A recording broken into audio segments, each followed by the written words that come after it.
Oke, ini mengenai isu kontroversial mengenai Ko Felix nih, ya, yang menurut saya perlu diadres karena menurut saya kayaknya lebih banyak kekurangpahaman aja sih. Ko Felix pernah menyebut bahwa Islam adalah solusi untuk semua masalah modern. Tapi apakah Ko Felix setuju bahwa beberapa interpretasi Islam justru menciptakan masalah baru terutama di masyarakat plural? Ya, yang tadi sebenarnya tafsir-tafsir itulah. Ya, Contoh ada beberapa tafsir yang mengajarkan bahwa Muslim sebaiknya tidak menjalin pertemanan dekat atau bekerja sama dengan non-Muslim. Ya. Belum lagi terkait keterbatasan peran wanita dalam dunia modern, bahkan ya seperti itulah. Menurutku gini, sebenarnya problematika itu ada ketika orang-orang Muslim tuh gagal mengaitkan antara Islam yang dia punya dengan realitas yang ada.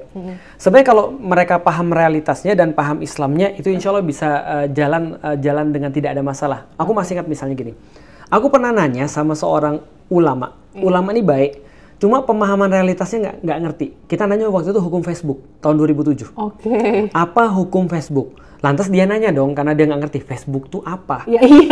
Karena yang dia ngerti kan cuma Islamnya kan. Nah, dijelasinlah sama santrinya. Facebook tuh Ustadz, ada tempat orang-orang bisa ketemu online. Biasa ketemu dengan selingkuhannya. Ketemu dengan cinta lama bersemi kembali. Ya, jadi nggak boleh lah. Dia bilang hukumnya haram. Ya iyalah kalau kayak gitu. Nah, jadinya kontraproduktif kan. Padahal sebenarnya kan nggak hukumnya haram. Bahkan waktu dulu pernah ada chat WhatsApp, itu muncul pertanyaan lagi. Bagaimana hukumnya ada orang ngechat berdua di WhatsApp? Apakah itu hukumnya sama seperti mereka berdua-duaan di tempat yang nyata?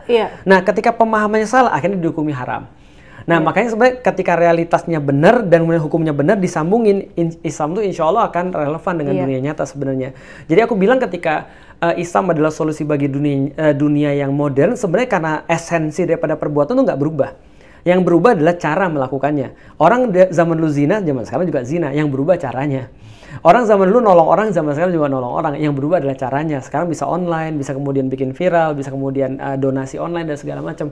Artinya adalah yang kita hukumi adalah esensinya tadi. Nah, kalau realitasnya berpadu dengan hukumnya itu nyambung, insya Allah nyambung semua tuh. Dan insya Allah nggak ada yang menyusahkan seperti yang tadi itu. Contoh misalnya kayak tadi.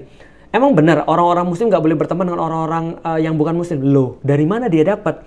Oh itu kasus kemarin Al-Maidah 51 gitu kan ya. Dilarang menjadikan orang-orang yang bukan Muslim, orang kafir sebagai teman dekat. Sebentar, coba baca dulu tafsirnya ini seperti apa. Nah, tidak berarti kemudian tidak boleh berteman. Tidak berarti kemudian tidak boleh untuk berteman dalam tanda kutip akrab. Ada beberapa temanku, ya jangankan temanku, bapak ibuku bukan Muslim. Masa aku nggak boleh dalam tanda kutip menemani mereka?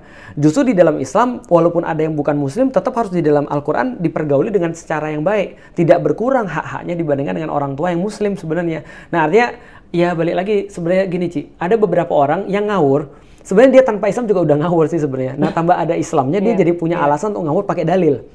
Pakai dalil Islam. Sebenarnya kalau dia tidak Islam pun dia juga sama ngawurnya sih sebenarnya. Jadi sebenarnya tafsirannya harus, kalau menurut Ko Felix sendiri deh. Ya, yang aku baca ya. Iya, harusnya seperti apa ya? Yang aku baca adalah tidak boleh untuk menyerahkan urusan kita terhadap orang-orang yang bukan Muslim. Ya, dia menjadikan teman dekat itu sebagai pemutus daripada apa hajat hidup kita dan meninggalkan orang-orang yang mukmin, orang-orang yang beriman. Itu yang nggak boleh. Jadi kalau berteman, bertetangga, bermasyarakat itu malah justru ya balik lagi lah. Aku ditanya begini, dakwah itu kan mengundang ya. Yang aku jelasin yang tadi, pertanyaan sederhana, kalau aku ngundang Ci Christian ke rumah, apa aku ngundang dengan marah-marah? Enggak lah. Nggak mungkin. Aku nggak mungkin ngundang orang kecuali aku sayang sama orang itu. Aku mencintai orang itu, baru aku undang dia. Tapi kalau misalnya aku, Ci, datang ke rumah dong, Ci. Makan di rumah. Ci, ngapain lu makan ke rumah lu? Lah ngundang lu aja kayak gitu. Nah, dakwah itu mewajibkan rasa cinta kepada orang. Maka aku bilang sama orang kan, ada yang nanya, Ustadz bagaimana caranya berdakwah? Aku bilang yang pertama, belajar dulu untuk sayang sama orang. Kalau kamu nggak sayang sama orang, mendingan kamu nggak usah dakwah. Karena kalau kamu nggak sayang sama orang, nanti apa yang keluar dari mulutmu itu nyakitin orang. Iya, benar-benar. Karena contoh ya, aku punya teman baru belajar Islam, ibunya nggak kerudungan. Dia bilang sama ibunya, ibu tahu nggak ibu melakukan dosa? Ya Allah, aku bilang, serius lu bilang kayak gitu? Aku bilang gitu. Temanku yang lain, ibunya juga nggak kerudungan, dia baru belajar Islam, dia cewek, dia kerudungan, ngomong sama ibunya, dia nangis duluan sebelum ngomong. Itu sayang.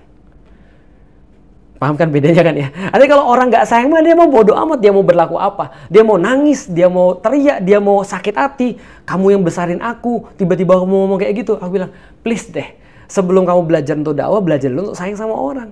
Kalau sudah kamu sayang sama orang, kamu akan menemukan cara terbaik untuk dakwah ke dia. Bagus banget kata-katanya. Gitu.